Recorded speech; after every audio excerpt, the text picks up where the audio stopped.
வாழ்க்கையை வாழ வர்றோம். தெளிவாக தெரிஞ்சுக்கங்க, இந்த உலகத்திற்கு இறைவன் ஏதேனும் ஒரு கர்மத்தை கொடுத்து நம்ம இங்கே அனுப்புகிறார். சரி, வந்தவங்க அப்படியே போகிறவங்க நிறைய பேர் இருப்பாங்க. வந்த வழி தெரியாமல் போயிடுவாங்க. வந்து 100 வருஷம் வாழ்ந்துருப்பாங்க, ஆனால் எதையும் செஞ்சுருக்க மாட்டாங்க. அவங்க பேர் இருந்தது, எங்கே வாழ்ந்தாங்க, எந்த தகவலும் தெரியாமல் மறைந்து போவர்கள் ஏராளம், பல கோடி பேர் அப்படின்னு வச்சுக்கலாமா.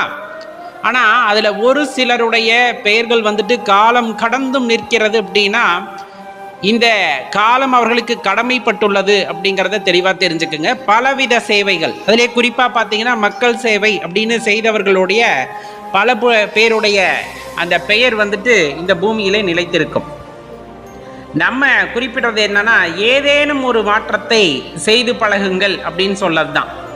இந்த வாழ்க்கையிலே நம்மால் முடிந்த ஏதேனும் ஒரு பெரிய மாற்றத்தை செய்ய முயலுங்கள். கண்டிப்பாக இந்த காலம் தாண்டி நமது பெயர் நிற்கும் அப்படின்னா அதில் மாற்று கருத்தே இல்லை. உதாரணத்திற்கு இப்போ பல மன்னர்கள், சேர சோழ பாண்டியர்கள், அதே போல சாளுக்கியர்களாகட்டும், பல மன்னர்கள் இந்த பாரத தேசத்தை ஆண்டிருக்கிறார்கள்.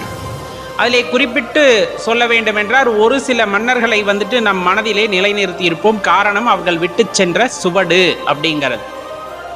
சுவடு அப்படின்னா அவர்கள் பெற்ற வெற்றியாக இருக்கலாம், அல்லது அவர்கள் கட்டி எழுப்பிய ஆலயங்களாக இருக்கலாம், அல்லது புதுமைகளாக இருக்கலாம், அதிசயங்களாக இருக்கலாம். அது எல்லாம் தான் இன்றளவும் அவர்களின் பெயர்களை நமது மனதிலே பதிய வைத்துள்ளது அப்படின்னா அதில் மாற்று கருத்தே இல்லை. அப்போ நம்ம இந்த பூமிக்கு வந்திருக்கோம், ஒரு யாத்திரை மாதிரி வந்திருக்கோம். யாத்திரையை முடிச்சுக்கிட்டு அப்படியே செல்ல போகிறோமா, அந்த வந்த இடத்துல நாம் வாழ்ந்தோம் அப்படிங்கிறதுக்கு ஏதேனும் சுவடை விட்டு செல்ல போகின்றோமா அப்படிங்கிறத நீங்கள் தான் முடிவு பண்ணணும். ஏன்னா எல்லாத்துக்குமே ஒரு பணியானது கொடுக்கப்பட்டிருக்கிறது. அதை திறம்பட செய்து விட்டால் மீண்டும் இறைவனிடம் போகும்போது ஒரு திருப்தியுடன் நாம் செல்ல முடியும். மாறாக எதையுமே செய்யவில்லை, இந்த உலக வாழ்க்கையிலே ஈடுபட்டு அனைத்து இன்பங்களையும் அனுபவித்தேன், ஆனால் நான் வாழ்ந்ததற்கான ஒரு சுவடு கூட இந்த பூமியிலே இல்லை அப்படின்னா எதுக்கு வந்தோம் அப்படிங்கிற அந்த ஒரு கேள்வியை நமக்குள்ள நாமே கேட்டுக்கணும். சரி, என்ன செய்ய முடியும்? பல்வேறு விஷயங்கள்ல செய்யலாம். அதுல பல உத்தமமான பணிகளை சொல்லலாம். வாழ்வதற்கு அடையாளமாக ஏதேனும் விட்டு செல்லுதல். ஒரு 5 லட்சம் ஆண்டுகள் மேலே இருக்கும் பூமி தோன்றி அப்படின்னு சொல்கிறாங்க இல்லையா? பல லட்சம் ஆண்டுகள் ஆகிவிட்டது. அந்த பல லட்சம் ஆண்டுகளிலே இந்த பூமி தனது நிலப்பரப்பிலே தன்னைத்தானே மாற்றிக்கொண்டிருக்கிறது. நிலத்தகடுகள் மாறுவதன் மூலமாக பல மாற்றங்கள் இந்த பூமியிலே நிகழ்ந்து கொண்டு தான் இருக்கின்றன. ஆனால் அதையெல்லாம் தாண்டி இயற்கையாக மாறாமல் இயற்கை கொடுத்த கட்டளையின் அடிப்படையிலே பல விஷயங்களை மனிதர்கள் மாற்றி இருக்கிறார்கள். கோவில்களை கட்டி எழுப்பி இருக்கிறார்கள், அதிசயங்கள் பல நிகழ்த்தி இருக்கிறார்கள். இந்த வகையிலே நாம் என்னவெல்லாம் விட்டு செல்லலாம் எதிர்கால சந்ததியினருக்கு அப்படின்னா, நல்ல ஒரு இயற்கையமைப்பான சூழலை உருவாக்கி கொடுக்கலாம், காடுகளை உருவாக்கி தரலாம். அதுவே பெரிய சுவடு தான். இன்றளவும் பல பேருடைய கனவாக இருப்பது அந்த காடுகளை உருவாக்குதல் அப்படிங்கிறது. நிறைய நபர்கள் இருக்கிறார்கள். நாம் ஒரு மரம் நட்டு வச்சாலும் அது பெரிய சுவடாக மாறும் அப்படின்னா மாற்று கருத்து இல்லை. பல ஏக்கர் காடுகளை உண்டாக்குனவங்களும் இருக்கத்தான் செய்கிறாங்க. பல கோவில்களை கட்டி எழுப்பியவர்கள். சோழர்களில் பல பேரோட பெயர்கள் நாம் ஞாபகம் வைத்திருக்கின்றோம் அப்படின்னம்னா அதில் குறிப்பிடத்தகுந்த விஷயம் என்னன்னா, அவர்கள் காலத்தால் அழிக்க முடியாத சில அந்த சுவடுகளை இந்த பூமியிலே விட்டு சென்றிருப்பது தான். அப்போ ஆலயங்கள் கட்டி எழுப்ப முடிகிறதா அப்படின்னா கட்டி எழுப்ப முடியும். ஆனால் அது அனைவராலும் முடியுமா அப்படின்னா கண்டிப்பாக முடியாது. உங்களால் முடிந்திருக்கிறதா என்று யோசித்து பார்த்தீர்கள் அப்படின்னா, நீங்கள் ஒரு சின்னதாக ஒரு ஆலயம் கட்டி எழுப்பி இருந்தாலும் அதற்கு இறைவனின் அனுகிரகம் இருந்திருக்க வேண்டும். இந்த பூவுலகத்திலே ஒரு துரும்பு அசைகின்றது என்றாலும் அது இறைவனின் கட்டளை இல்லாமல் அசையாது. அப்படி இருக்க அனைவரும் வழிபடக்கூடிய அளவிலே ஒரு ஆலயத்தை நீங்கள் கட்டி எழுப்பி இருக்கிறீர்கள் அப்படின்னா அது இறைவனுடைய பூரணமான அருளை பெற்றவர்கள் நீங்கள், அன்பை பெற்றவர்கள் நீங்கள் அப்படின்னு யோசிச்சுக்கணும், ஞாபகம் வச்சுக்கணும்.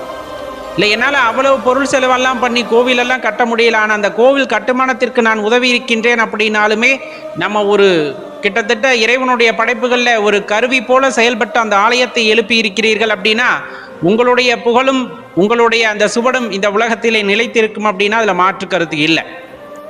ஏன்னா அவரவர் தகுதிக்கு ஏற்றார் போல நம்மால் செயல்பட முடிகிறது. ராஜராஜன் பெரிய கோவிலை கட்டி எழுப்பினார். ஆனால் அங்கே வேலை செஞ்சவங்களுக்கு எல்லாமே ஒரு பாட்டி கொண்டு போய் தினமும் மோர் கொடுத்தார். இன்னைக்கு அவருடைய பெயரும் நிலைத்து தான் இருக்கின்றது. அந்த வகையிலே நாம் உன்னதமாக செய்யக்கூடிய சில விஷயங்கள் இந்த காலத்தால் ஏற்றுக்கொள்ளப்படும், பல ஆண்டுகள் தாண்டியும் நமது பெயர் அங்கு நிலைத்திருக்கும் அப்படின்னா மாற்று கருத்து இல்லை. இப்போ இந்த ஆலயங்கள் வழிபாட்டிற்கு மட்டுமா அப்படின்னு கேட்டோம்னா கண்டிப்பாக கிடையாது. ஏன்னா நிறைய பேர் சொல்கிறது ஆலயத்திற்கு போய் செலவு பண்ணுறதுக்கு பதிலாக நிறைய தான தர்மங்களை செய்யுங்கள் அப்படின்னு குறிப்பிடுகிறார்கள் அல்லவா. அவர்களுடைய கவனத்திற்கு ஒன்றைத்தான் நாம் சொல்லிக் கொள்ள வேண்டியது இருக்கிறது. தான தர்மங்கள் அனைவருமே செய்யக்கூடியது தான். இப்பொழுது ஒருவர் ஆலயத்தை ஏற்படுத்துகிறார் என்றால் அவர் ஆலயத்தை மட்டும் கட்டி எழுப்புவது இல்லை, மாறாக அவர் செய்யக்கூடிய தான தர்மங்களும் ஏராளமாக இருக்கும். அதில் ஒரு பங்காகத்தான் அந்த ஆலயத்தை கட்டி எழுப்புகின்றார். அந்த ஆலயம் என்பது பல பேர் தான தர்மம் செய்வதற்கு உகந்த ஒரு சூழ்நிலையை ஏற்படுத்தி தருகிறது. அப்போ அதில் எந்த குறையும் நம்ம சொல்வதற்கு இல்லை, மாறாக நம்மை நாம் மாற்றிக்கொள்ள வேண்டும். எப்பொழுதுமே குறை சொல்லி கொண்டிருக்கின்றோம் அப்படிங்கும் போது நமது மனநிலை தான் மாற்றப்பட வேண்டியதை தவிர அவர்களின் நிலைப்பாடு அல்ல அப்படிங்கிறத தெளிவாக தெரிஞ்சுக்கணும். அதே போலத்தான் பாடசாலைகளை ஏற்படுத்துவதும் சரி, ஏழை எளியவர்களுக்கு நம்மால் இயன்றதை செய்வதும் சரி, அல்லது பல்வேறு விஷயங்கள் இந்த உலகத்தில் இருக்கின்றன. காடுகளை உருவாக்குவதும் இயற்கை வளங்களை பாதுகாப்பதும் இந்த மாதிரி பல விஷயங்கள் இருக்கின்றன. அதிலே நாம் எதிலேனும் ஒன்றாவது முனைப்பாக இருந்து ஒரு பெரிய மாற்றத்தை நம்மால் உண்டு செய்ய முடிகிறது அப்படிங்கும் போது இந்த காலத்தை கடந்து நமது பெயர் பயணிக்கும் அப்படின்னா மாற்றுக்கருத்தில்லை. பல லட்சம் கோடி பேர் இந்த பூமிக்கு வந்து சென்று விட்டார்கள். இருந்தாலும் ஒரு சில பெயர்கள் தான் இந்த பூமியிலே நிலைத்திருக்கிறது, காலத்தை வென்றிருக்கிறது அப்படின்னா அவர்கள் ஏற்படுத்திய மாற்றம் அப்படிங்கிற ஒரே விஷயம்தான் அதற்கு காரணம். அது காலத்தால் ஏற்றுக்கொள்ளப்பட்டு பல தலைமுறைகளை தாண்டியும் அவர்கள் பெயர் பயணித்து கொண்டிருப்பது தான் அதன் சிறப்பு.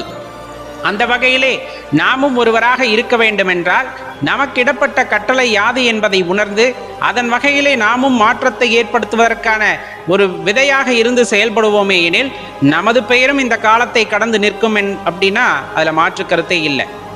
யோசித்து செயல்படுங்கள். வாழ்க்கையிலே மாற்றம் என்பது நமக்கானது மட்டுமல்ல, இந்த உலகத்திற்கான மாற்றமாக அது இருக்கும் பொழுது அது பேருதவியாக இந்த பூலோகத்திலே வாழக்கூடிய மக்களுக்கு இருக்கும் அப்படின்னா அதில் எல்லளவும் சந்தேகம் இல்லை என்பர்களே. நன்றி, வணக்கம்.